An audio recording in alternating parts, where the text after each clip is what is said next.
Hello, everybody, and welcome to the NextGen Planners podcast. My name is Dan, and I'm the head of community experience here at NextGen Planners. And today, I am delighted to be joined all the way from London by Mary Waring. How are you doing today, Mary? Yeah, morning, Dan. I'm good, thank you. How are you? I'm fine, thank you. We were just talking before we started this podcast. It is January 17th when we're recording this, and there's a frostbite in the UK at the moment, so I think it got to -6 here in Newcastle last night. So for any of our American listeners, that's how cold it is in the UK. But it's lovely to have you on this morning, Mary. Thank you so much for your time. Thank you. It's a pleasure to have you here. We've been wanting to get you on for a while, actually, so it's nice to finally have you here with us. So for anyone who doesn't know Mary, she is a financial planner who works with women before, during, and after divorce. And there's lots of other things that we'll talk about today, specifically regarding women and also those periods of divorce as well. But to kick things off, Mary, just so I don't kind of straw man you or straw person you, can you tell us a bit about what it is that you get up to on a daily basis? Okay, so as you say, a lot of my clients are women going through divorce, planning through divorce, been through divorce. So a number of them will be the typical financial planning clients in the sense that they've had whatever form of settlement, it's been invested, you then do their financial plan, they go on to regular reviews, etc. But I also do a lot of ad hoc work for women going through divorce, and that could be they need advice about their budget as part of the divorce process. Say what your income needs are, and most of my clients need a lot of help with that. So it could be looking at their income needs, it could be looking at what's in the joint pot and making suggestions as to how to split it. Now, I can't give advice as to what a settlement should be, but I will say if we were to assume it's being split down the middle, let's have a think about what assets might suit you, what assets might suit your husband, etc. Yeah.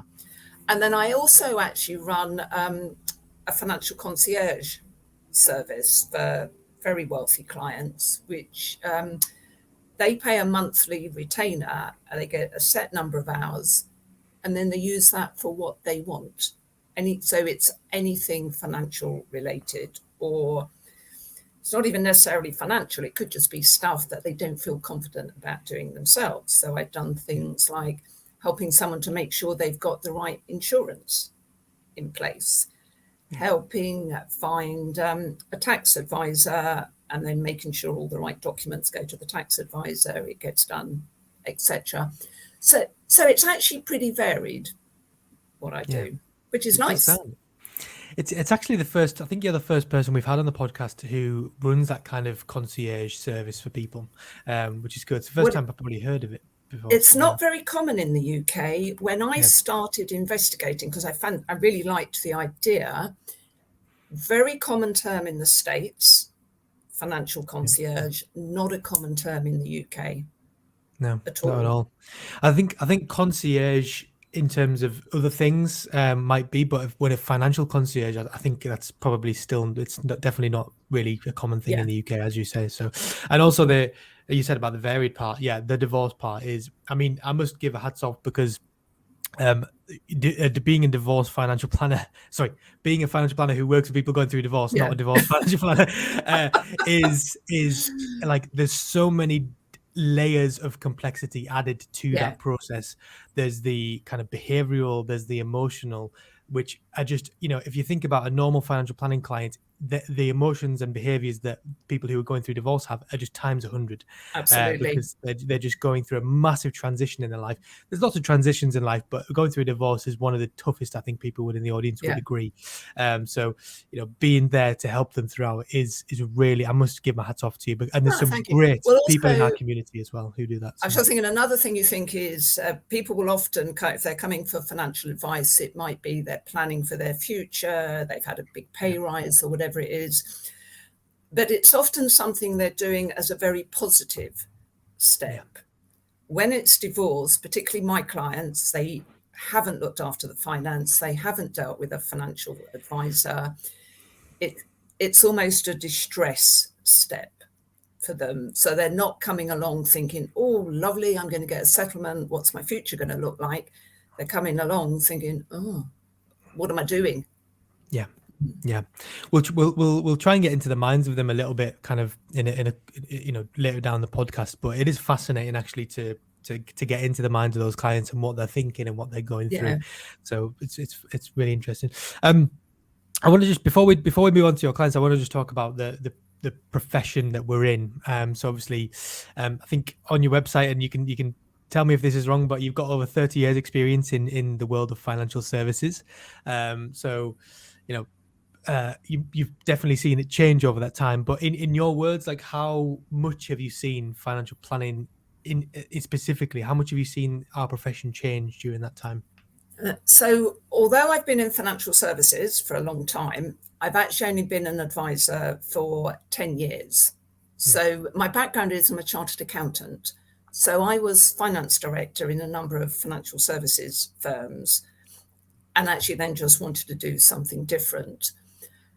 But it's interesting that even just the 10 years that I've been in the profession, I've seen changes. I've seen that the profession now is much more concentrated on financial planning, concentrating on what is it that you want to achieve? How can I make sure your money is lined up to do that? Certainly when I started, I felt it was very much centered on, I'm going to pick some investments for you, and I'm going to help you beat the market, and I'm going to give you a great return. I mean, that now, thankfully, well, in my view, is totally secondary.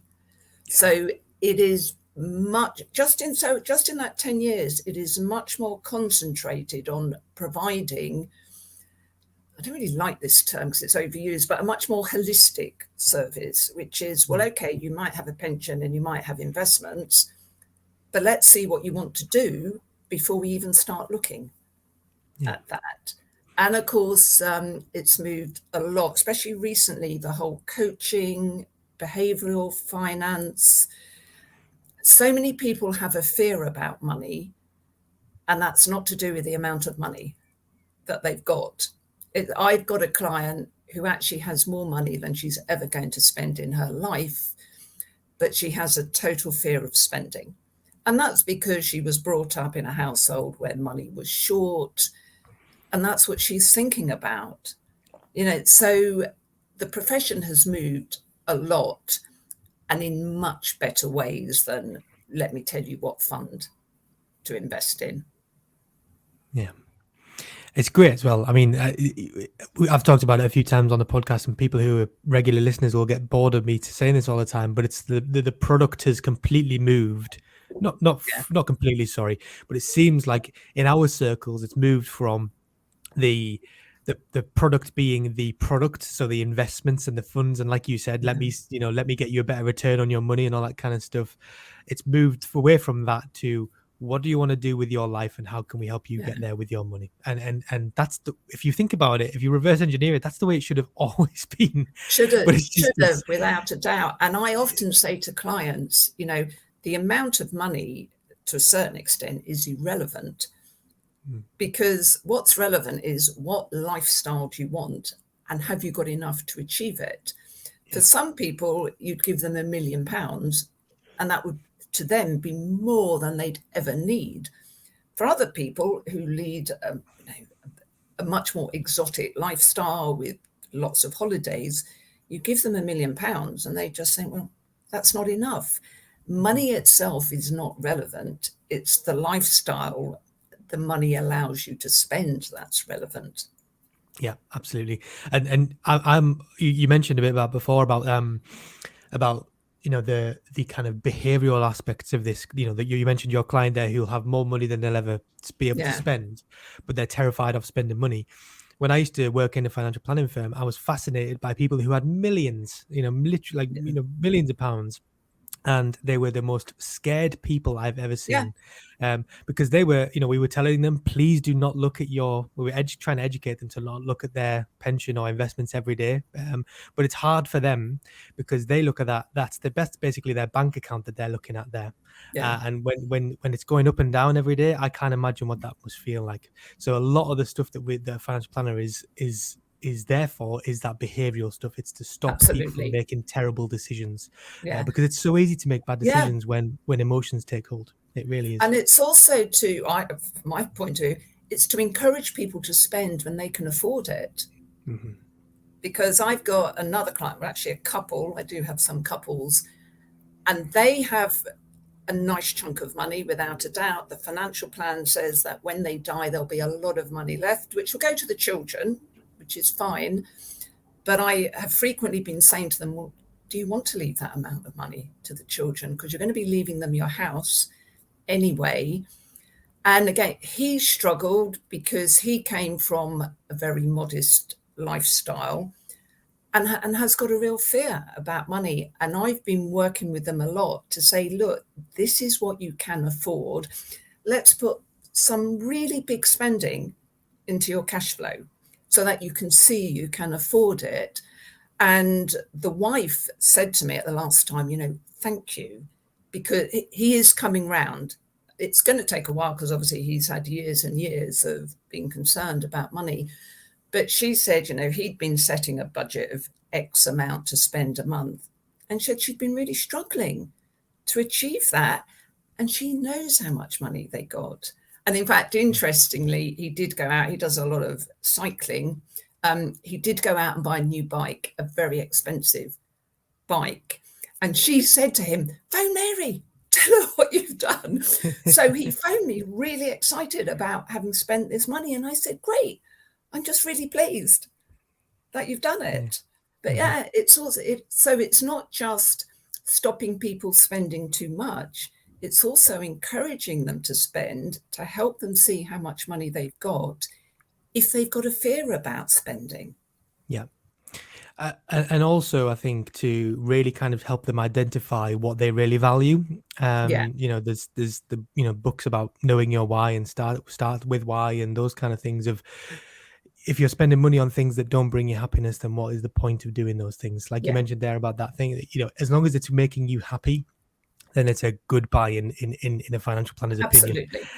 So I completely agree with you. It's not just about telling people to be thrifty or to not spend. It's about also telling them to spend money. Yeah, definitely.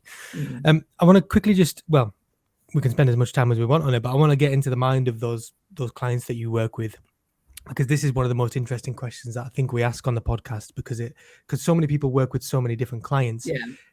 All of those clients have different needs and different kind of emotions that they're feeling. So let's get into the mind of those women that you work with. What kind of emotions do you find they're feeling? And how does that kind of change the way that you deliver financial planning versus someone who, let's just say, deals with someone who isn't going through divorce? How does that change the financial planning you give? So my typical client is a wife who hasn't earned during the marriage because she, in agreement with the husband, she's been the stay-at-home mum. She looks after the children. She looks after the house, etc. Typically as well, she hasn't looked after the money, and she hasn't really played any involvement with, this is the money coming in, this is what we're spending, etc. Because he's done that. It's through choice. He wants to do it. She said, yeah, that's great. I don't really want to do it. And that's fine. But then what happens when, 20, 25 years down the line, they're going through divorce? She then has to take responsibility for the finance. She's asked to calculate what her spending needs are. Now, again, my clients tend to be high net worth. They're not budgeting. Now, if you're on a tight budget, you go to the supermarket, you know what you're spending because you've got that budget to stick to. If you're not budgeting, you actually don't really take any notice of what things are costing. So for her to work out, how much do I spend, when I go to the supermarket, how much do I spend on holidays? She doesn't know. And she's feeling totally, totally overwhelmed. So, before she got married, she was looking after her finance. And these are all very bright women. This isn't an educational issue that they haven't got the common sense to do it. This is just, they stopped doing it a long time ago. They're now at a really low emotional ebb. So even if she's happy that divorce is the right route, there's a huge amount of emotion going on. And most of the time, she's totally overwhelmed and she's petrified, because if you're not earning yourself, when you get a settlement, that is the only money you're going to get for the rest of your life. So if you're 50, say, whatever pot of money, you've got to think, well, that's got to last me for the next 35 or however many years. And that's a really scary situation. So my client who has more money than she needs, that is all she's concentrating on. I've got no more money coming in, and all she looks at is what's going out. And it's panicky for her. It's really panicky. Yeah. And then they've got to start discussing finance. And of course, sadly, there's just so much jargon, even when you try to be jargon free. There's just jargon when you start talking about products and everything. And it's hard. So what I do is make sure I do shorter meetings, typically. So instead of doing maybe a long meeting, I do 2 or 3 shorter meetings. When I do the financial plan, as much as possible, I always want to do it face-to-face rather than do it over Zoom, because face-to-face, I can pick up much more whether she's following. Because a lot of people, if you say to them, does that make sense? Are you okay? It sort of makes sense. And they say yes, but it's much easier to pick up the vibe of whether or not they really get it in a face-to-face meeting. So, there's times because of location, it has to be over Zoom, but I do want to do it face-to-face, ideally. And I do all my meetings that aren't Zoom, I do in my client's house rather than an office, because the aim is I'm going to go to somewhere where they feel really comfortable and they're relaxed. One client had told me early on, and I was coming to our house, but I hadn't really told her that because I knew it, and I don't know, I didn't make a big thing about that. And she said she'd got a bit panicky about driving to me and would she be able to park and and again, she wasn't used to going to a professional's office for a meeting. It hadn't really occurred to me how big an issue that can be when you've got everything else going on at the same time. It's really fascinating because there is a lot of kind of, I wouldn't say, well, maybe there has been a lot of research done into this, but we've kind of forgotten about the kind of importance of making clients feel safe in the environment because of the pandemic.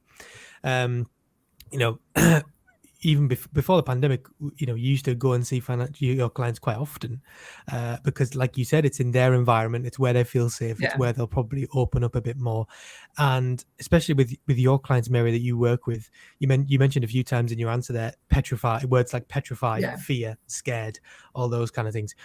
Going to see a financial planner or a professional in general is a scary thing for anyone, no matter what no matter what they're going through. But when there's that element of extra fear added because they're getting divorced and they might already be scared about everything anyways, but especially because, like you said, they've probably never been even handling their finances before this, that's so far out of their comfort zone that they're never going to really bring the walls down with you when they're talking to you because they just feel so terrified. And that's why it's much easier if you see them in their house. All of a sudden you look round, you see pictures of the children, you can start having a conversation about the children. She's just a lot more relaxed than turning up to an office where she's probably even thinking, what am I meant to wear when I go to an office? Am I meant to look really smart? Whereas, it's her house. She can be lounging around in whatever she wants to wear in her house. It just makes it easier for her. So that's my aim, to always try and make it as easy as possible for her to take the next step, then the next step, then the next step. Yeah. I'm just interested as well. Like, we talk a lot about how financial planning is helping people to kind of to realize what they want and how they're going to get there. I'm just fascinated by how that works when someone is going through divorce, because not the last thing, but certainly low on their priority list is thinking about 10 years in the future. When really they're just trying to figure out the here and now, because there's so much going on. There's so much disorganization. There's so much kind of emotions around this. How do you help them those clients in general, how do you help them get past the kind of short term and see into the long term? Like, do you have any kind of techniques that you use with them? Is it just Yeah, about making them feel safe? it's Or hard because that's absolutely true. When you say to someone, what are your plans? What do you want to achieve? A lot of them don't know. Their aim up to now has been looking after the house, looking after the children. Divorce will often coincide with the children going off to uni. So all of a sudden, for the past 20 years, say, her role has been as a wife and mother. And all of a sudden now, she's no longer a wife. She's still, of course, a mother, but the children have left home. And when you say to her, oh, what do you want to do? She hasn't got a clue because she hasn't been thinking of that. And of course, in divorce, what do you want to do? It's hard because even if she thinks divorce is the right route, you're still talking about her totally changing her life. And that's tough. So we do a plan. The plan is often vague, really vague, because that's the place where she's at. So it is a case of often we do look at the short term. We have a long-term plan, but we're concentrating on the short term.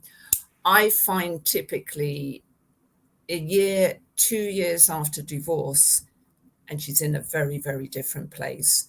At divorce, very often she wants to stay in the house. She wants to stay in the family home because that gives her a level of security to not move.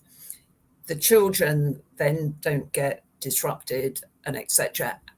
And even if she knows she can't stay in the house long term, she wants to stay there at divorce. But what often happens, a year, 2 years down the line, and she's, oh yeah, sell it, doesn't matter anymore. And so I think it is just a case of having to work with where she's at the minute. If she can't see the long term, you can't force her because then she'll be making stuff up anyway. Yeah. So it's just concentrate on what her immediate needs are. And then as she moves along the timeline, all of a sudden she starts thinking about some other things. Yeah. I really like how by the way, that you're, I don't know if it's a subconscious thing or whether you're actively trying to do it. You probably are, knowing you, is to use she when you're talking about these clients, and it's almost humanizing them and making it into an actual person rather than just saying my clients or they or whatever it is. No.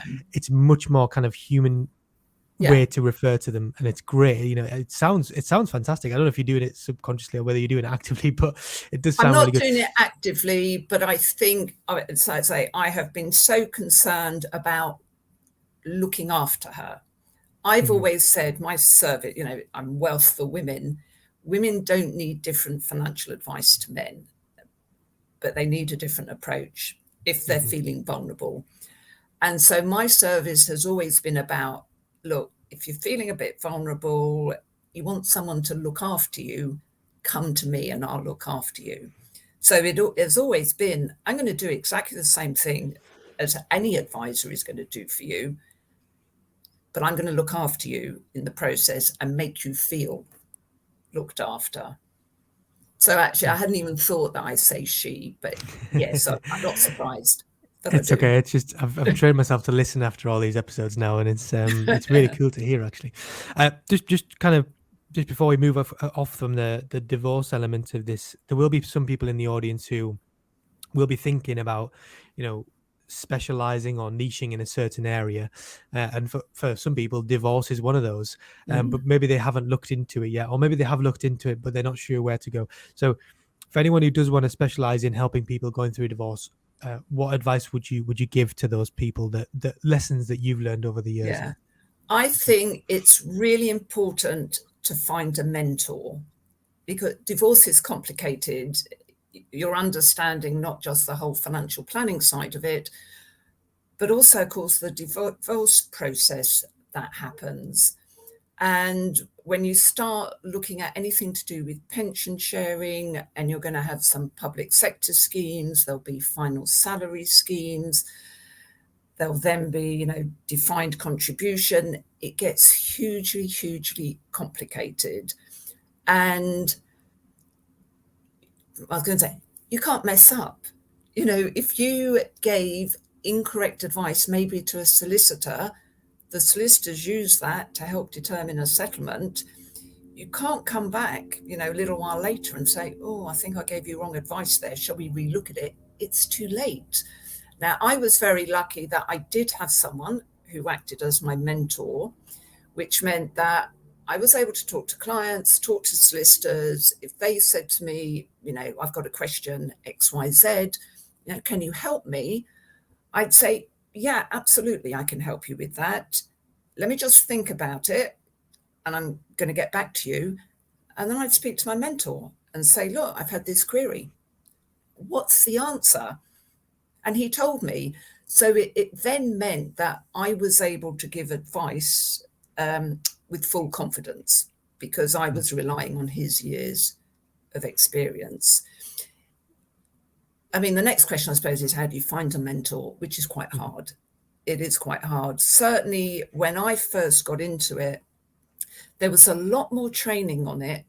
Well, I'm going to say than there is now. I suppose I'm not looking for it now. But there was a lot of training about pensions on divorce, very technical, about the ins and outs. I don't know whether they're around now. Resolution, who is the professional body for solicitors, do an accreditation, but that's actually not a training. That is when you're already in there and you're doing the work, you get accredited to say you've got specialist accreditation. But I mean, you do endless case studies, but you also have to submit, it might be four cases of your own, so that they can see the sort of work you're doing. But there is a gap between deciding this is the area that you'd really like to be in and getting accreditation, which is tough, without a doubt. But it is an area that I do say to people, don't dabble in it, because it's the whole, you don't know what you don't know. You know, it's an area where you could so easily give wrong advice just because you've missed something. Yeah. So it's kind of it's like an all-in thing. You're either all in or you're out. I think you're all in. You read everything that's available. You talk to everybody who can help you. You buy every book. There's some enormous book. Oh, Pensions on Divorce. Huge enormous book. Sounds fascinating. Which is all, so that you've got that as your Bible to go and look up when you've got query. Yeah, you jump into it and aim to be an expert in it, or actually don't touch it, is my advice. No, I agree, and that's something I've definitely picked up from people I've spoken to over the years. We've had a few, you know, divorce financial planners who work with people going through divorce. I have to be careful when saying divorce, because it sounds like I'm saying divorced financial planner. Yes. Sometimes the financial planners are divorced as well, obviously, but it's financial planners who are working with people going through divorce. And you're exactly right. The training on it now, there's no kind of, you know, like you said, there's a lot of reading you can do, but I think in R04, which is the CII exams, I think it's like maybe a chapter or maybe even less than that of this. It's not huge. So there's no way to kind of, it's almost like the information is out there, but you've got to find it yourself. And there's nothing to prove that you've done that apart from resolution, obviously, which again, like you say, it's not really a training, or it's not really a qualification. Well, it's not training at all. I mean, you actually need to know everything before you start it. And that's why there is this gap, this huge gap in the market to train, to give people the knowledge that they want. Yeah, there definitely is. Yeah, really good. That's fantastic advice. I would definitely also agree with you to find a mentor. There is great people in the NextGen community, by the way. Shameless self plug, who are financial planners who work with people going through divorce. So there are a few people in there who will be more than happy to sign up as mentors, I would imagine. So there's lots of help out there. Okay, let's move on from divorce, and let's just look at the kind of other part of what the people that you work with, which of course is the women side. I mean, we have a real problem in the UK anyways about getting people to engage with their finances, you know, across all genders. We do, that's just a problem that we have, and financial education is low as well. But how do you think that we can get more women in particular to engage with their finances? And also, a kind of add on to that question whilst you're answering is, what do you think society will look like if we do get more women to engage with their finances? I think one thing we need to do, a big thing, get more women as financial planners. Because certainly when I came into financial advice, financial planning, and was learning, I was looking around. Any event I was at, I was looking around thinking, where are the women in this room? Which is what encouraged me to go the route to specialise, because certainly at that stage, and I do think it's changing because I think there's a lot of younger people coming into it, but the typical advisor was male, middle-aged, grey hair, grey suit. Now, there's absolutely nothing wrong with that, and there's nothing to say that that advisor can't do a brilliant job. But if that type of advisor isn't what you're looking for, it's just really hard. And it could be that there are so many women out there who would like to get financial advice, but they're not seeing the financial advisor who looks like them. Yeah. So I just think it's a terrible shame. And I do think financial services industry are to blame. We're to blame. We're not explaining what financial planning is. You know, clients do not come into the office saying, I'd really like a financial plan, because most people have no idea what that is. They come to you because they say, I want my pensions looked at. You know, I've had an inheritance, or, you know, I'm going through divorce.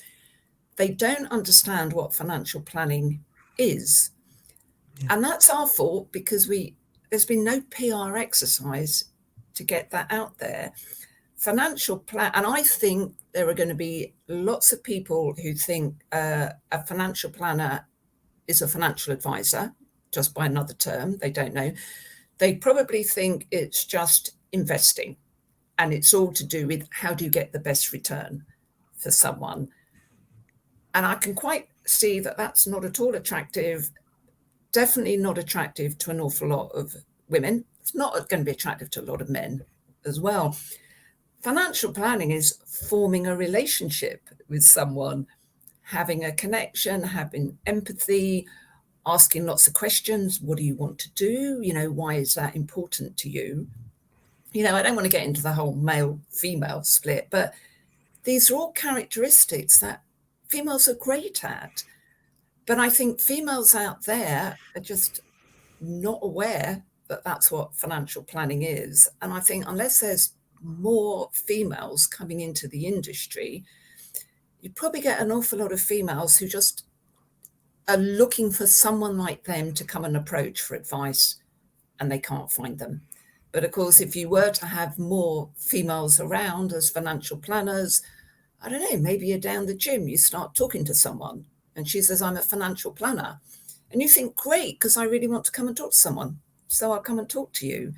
I think that is the only route where we're going to get more women interested. Yeah. And I think the question as to what will that do, there is a lot of research, which I don't have any of it to hand, as to the impact of women being financially independent and the impact that has on their children and then their children's children and the community around them. I sponsor a charity called Dress for Success, and Dress for Success is all about helping women back into work. And they give interview experience, interview practice. They give them an outfit to wear for the interview. When they get the job, they give them, I think it's 3 different outfits. And they've done a lot of research as to what the impact this has, and the impact of women having money, being financially independent, understanding money, is amazing how much that spreads out. So I do think women having more financial education will have a huge impact on a much bigger area than just her and her children. Mm-hmm. Yeah, definitely.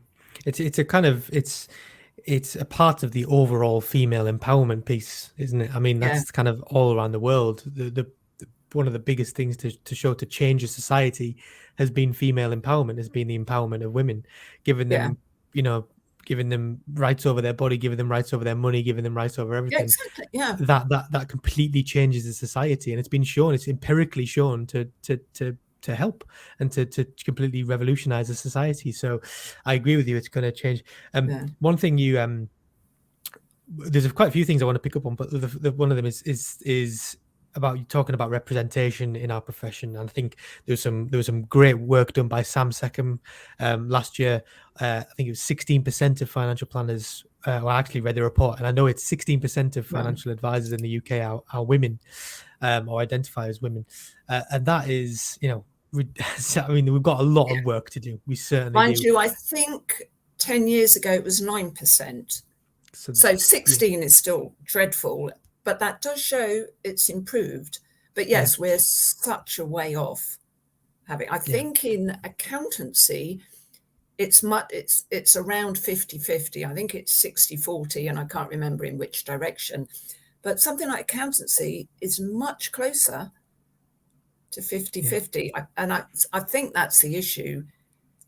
It's viewed a bit as a hard sell, the whole Gordon Gecko. I don't know if the NextGen audience know who Gordon Gecko is, because he's quite old. But yeah, it's the whole Gordon Gecko, money never sleeps, lunches for wimps. It's got a little bit of that around it, which I can see why that's just not terribly appealing. It definitely does. And I think it's still got the remnants of kind of not being a profession. I think that's probably part of it as well. The fact that, it's not really a university degree, whereas accountancy is, at school. I mean, not many people want to be accountants at school either, but certainly more people want to be accountants when they're growing up than they want to be financial planners. The majority of people fall into financial planning as a career still. Yeah. It's also, of course, quite grubby historically because of commissions. Yeah, which exactly. I know we've moved on from commission a lot, but I still hear, people referring to commissions, and they're worried that you're taking some commission from the money that's invested. So yeah, it has been historically quite grubby as to, the advisor's getting money, but it's not disclosed, and you're not quite sure what the advisor's doing for it. Yeah. I also think you have to fall into it at the right angle, don't you? Because there are certain people out there still who are still doing it in that old-fashioned traditional way. Oh yeah. And if a woman falls into financial planning, but into one of those areas, into one of those kind of echo chambers of the traditional way of giving advice, they're not going to think that financial planning is a modern career for them. They'll look at it and they'll think, this is exactly what I thought it was. I don't want to be in here any longer. Yeah.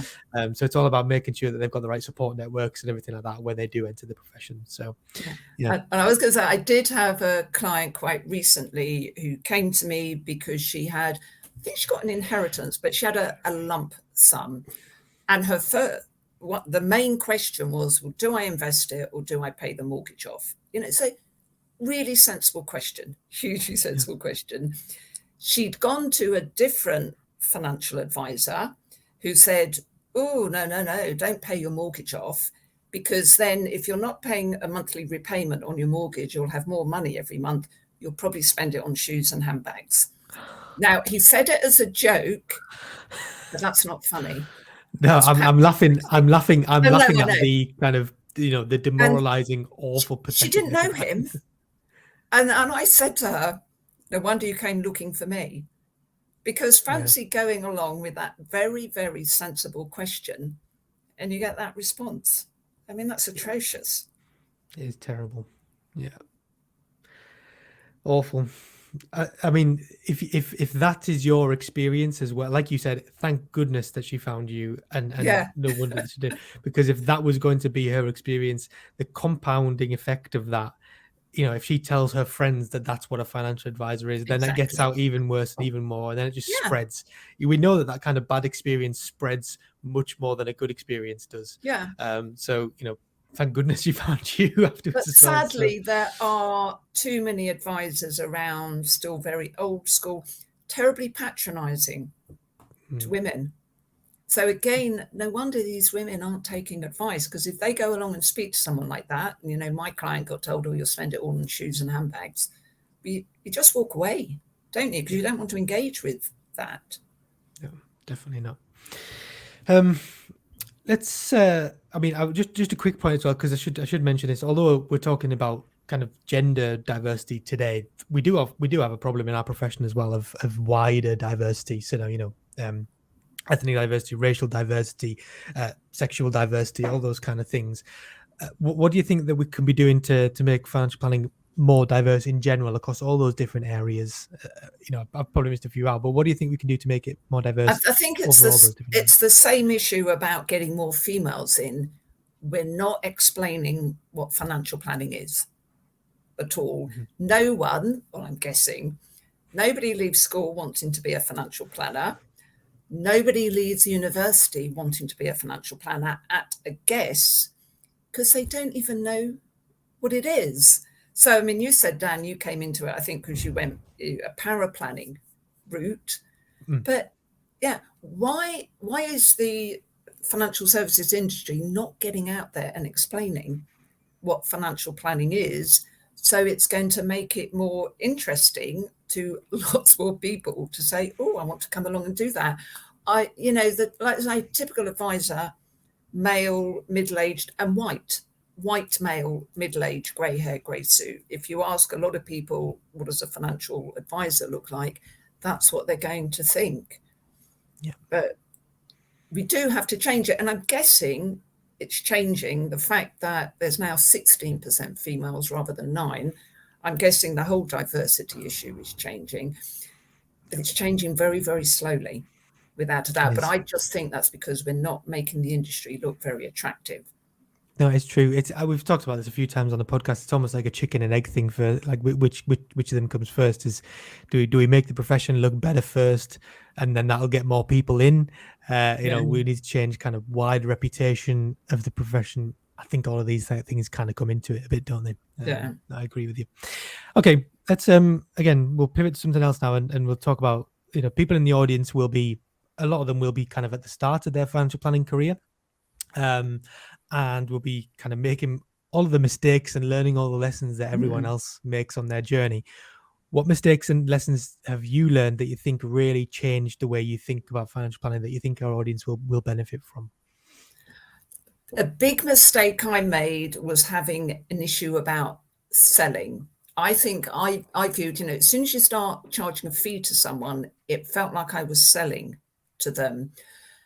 And there was a real part of me that felt very uncomfortable about that, because it felt, and this was my issue, not because this is what the industry does, but it felt a bit secondhand car salesman-ish.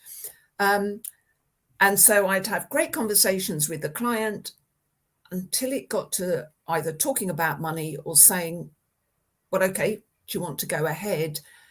And then I tended to shy away from it. Obviously, did disclose money, but I'm sure clients could pick up on that. And that was the limiting belief I had about, I shouldn't be selling to them and I shouldn't charge them a lot. And I think we do have to charge a lot because of the value that we give. But I did a lot of work with coaches for me to understand what value I give. And I've got to say now, I love selling. I love a sales call, because to me, a sales call is have a conversation. Okay, what are your issues? What do you need help with? Think about whether I can help them. If I can help them, I then say, yeah, absolutely, I can help you with that. This is what I can do. This is how much it will cost. This is the benefit you're going to get from it. Do you want to go ahead? And it's as easy as that. And there's no worrying about, what happens when I get to talking about money? I just say, this is what I can do for you. This is the cost. This is the benefit. Great. Yeah, it sounds to me like this is solving everything that you needed to. But that was work I had to do on my own limiting belief. And very much that, of course, until I started as a financial advisor, I'd been employed rather than self-employed. And I did not go and have to look for business. As a finance director, you've got your job, you get on with your job, you don't go out looking for clients. So it was to do with, now all of a sudden I've got to get clients, and if I don't get them, I haven't got income. And then there was a bit of lack going on there and worry. But yeah, like I say, I worked with coaches to help me. Yeah, it's completely true. I think when you're at the start of your career, especially if you're not being kind of drip fed clients from your firm or Yeah, from your financial planner or whatever it is, or you're not taking over a client community from somebody else, it's ridiculously hard. I mean, where do it you is. even start? Like, where do you go? And especially when you've got that limiting belief, like you said, of, I don't want to come across as too salesy. I don't want to sell. I don't want to, make this that conversation. It is terribly hard. It's something that a lot of people in our community actually struggle with. But one of the best things I heard, and you kind of mentioned it in your answer there, is to focus on the benefits rather than the Yeah, features. So don't talk about all the things that you do on a daily basis or all that kind of stuff. Just sell the transformations that you can make in a client's life. absolutely. Say, I'm going to stop you from worrying about money every Yeah, night by helping you put a plan in place so that you'll never have to worry about money ever again. I know it sounds like a marketing term or whatever, but by focusing on the benefits rather than the features, you kind of get out of your yeah. own head a little bit and think about the person instead, and that really does help as well. And That's also a good some lesson. really good advice I was given by a lady, who anyone wants to look her up, Catherine Watkins, can't remember if there's an S on the end. She runs a business called Selling from the Heart. And one of the things she said, which really stuck with me, is if you have a client come to you and they have whatever issues they've got and you can help them, she said, you've got a responsibility to sell to them, because what you don't want is that client walking away not having improved their situation when you would have been able to had you taken that step of actually selling. Yeah. And she gave a couple of examples where she spoke to, I don't know, an accountant, tax, or whoever it was, and the person was not definite enough in, yes, I can do X, Y, Z, and this is what it's cost. And she was left thinking, maybe she didn't want to work with me. Yeah. So she walked away thinking, well, I'm not going to ask her because she didn't seem that keen on working with me. And it was probably, the accountant, tax advisor, whoever it was too embarrassed to actually ask for the sale. And so what happened is her as a client was left in the situation of not getting help that she really wanted. Yeah. And that stuck with me very much, that if you really want to help, you have to say, this is how much I'm going to charge you. Do you want to get started? Yeah, definitely get to the point. I think that's the Yeah. point, isn't it? Just get to the point. That's true. I also think as well, like it's one of the best lessons I learn from people around me is to not put too much pressure on yourself. If it doesn't feel right, if it doesn't Yeah. feel like you want to work with that person, that's your gut telling you that you shouldn't. Yes. And your gut actually, it's an amazing thing, the gut, because it can actually tell you a lot of things. Absolutely. So trust it. If it doesn't feel right, then it's probably because it's not right. There's Yeah, certain because times when your another gut's thing I right, was going to but say, another issue was, again, all limiting beliefs when I started, or I must do whatever I can to grow my business. I also didn't have strong enough boundaries, so that if a client said, I can only see you at 8 o'clock at night, I'd say, yes, of course. Now, I'm not great at 8 o'clock at night at all. My brain has stopped. Now I'm definitely, look, I work between this time and this time. I don't work every day. I don't work a Friday. So someone says I can only see you Friday. I actually say I don't work Friday. And and again, it's having the boundaries, recognizing the value you give, and thinking, well, I need to work with serious clients, and a serious client is going to make time for a meeting with me. I don't want to work with someone who's just going to fit me in the evening, in between whatever they're watching on TV. yeah. And yeah, I didn't listen to my gut until I realized, yeah, like you say, your gut is telling you this for a reason, that Yeah. they're not a good client. So I'd go along to a meeting and you'd spend time in the meeting, and then you'd write them an engagement letter, and then you'd never hear from them again, Yeah. or something. And again, it's because if you're not strong enough with your boundaries, there are people who will deliberately overstep them. So you've got to set the boundaries yourself.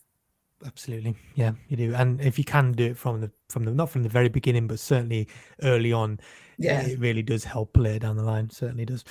Okay. We've been chatting for 50 minutes now, so I'm going to move on to the questions that we ask everyone at the end of the podcast. Okay. So the first you mentioned that you've been in financial planning for as actual in our profession for 10 years, and obviously you've seen it change over those 10 years. But I'm just interested in what you're most excited to see over the next 10 years. Like, what are you most excited to see in our profession in the next 10 years? Well, I'd like to see much greater diversity than there is now, particularly, of course, females. I'd like to see a lot more females. And I would like, I don't know, everyone, I was about to say everyone, people understanding what financial planning is.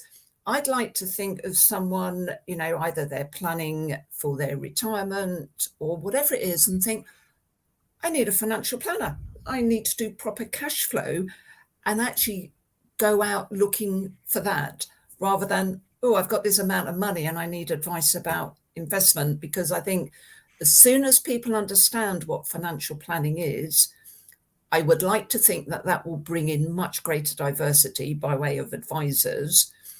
It's going to encourage a lot more people to actually go and seek out a financial planner. And, you know, they're going to be able to seek out someone. I think we tend to like people who look like us or a similar age to us and things like that. So again, have greater diversity. You'll probably have more, hopefully have more people thinking, oh, I like the look of that financial plan, you know, on the website. Oh, that financial planner looks nice. I'm going to go and talk to them, rather than here's a whole array of white middle-aged men. And I don't really relate to that. Yeah. Okay. Yeah, it summarizes what we've been talking about in the podcast perfectly. So yeah, really, really good. I think everyone's excited about seeing those things. So yeah, definitely. We do always like to ask our guests for a book that has helped them in their career so far. I've widened it out recently to pretty much anything. Like, so it could be a podcast episode, it can be a film, it can be a album, anything. I'm hoping that you don't recommend financial planning for divorce, but it's completely up to you what you recommend. But what would you recommend that our audience consume? Well, I've brought it out right. Have you interviewed Abraham Okusanya? I think in the very early days of the podcast, I think we did actually. Yeah, I think we've had him on the podcast. Okay, Beyond the 4% Rule. What that's about, and hadn't really clicked for me. Well, again, this was very early when I was working in the profession. I went to one of his seminars, and of course, most firms have an investment proposition, but this was all about, do you have a retirement proposition? And when your client comes to need to draw on the money, do you have plans as to exactly how you can draw that money so that they have sustainable income?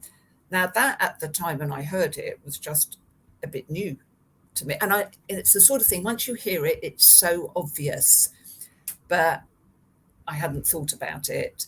So the book it's a little bit technical, but in typical Abraham style, it's in English. You can understand it. It's very down to earth. And it just made me realize how important it was when you come to draw the money to know exactly how you're going to be drawing it. And it's not just a case of someone says, oh, I want to draw X £1,000 this year, and you go in and do it. Yeah. We've had that book recommended a few times on the podcast. So yeah, I personally never read it myself. But and like I say, it's technical because the nature of the book is technical, but it is easy to read and understand. Well, we've been chatting for far too long for me to be taking up any more time on your Tuesday morning, Mary. But it's been a pleasure chatting with you today. We do always like to give the last word on our podcast to our fantastic guests, to say a big thank you for coming on the show. So can you tell our audience where to find you, how to connect with you, and leave us with any last words that you might want to give us as well? Yeah, well, I'm on LinkedIn, so you can connect via LinkedIn. My website is wealthforwomen.biz. You connect with me there. That's the divorce website. My financial concierge website is marywaring.co.uk. So yeah, happy to connect any of those routes. Brilliant. Thank you so much, Mary. It's been a pleasure chatting with you this morning. So that was Mary Waring on the NextGen Planners podcast. If you enjoyed this podcast, you can, of course, share it on all social media platforms, and you can listen to it on Apple Podcasts, Spotify, Google Podcasts, and our website, which is nextgenplanners.co.uk, where you'll find more information about our amazing community, which is now pushing 1,000 members. And by the time this podcast is released, it probably will be at 1,000 members. We'll have had a little celebration of that.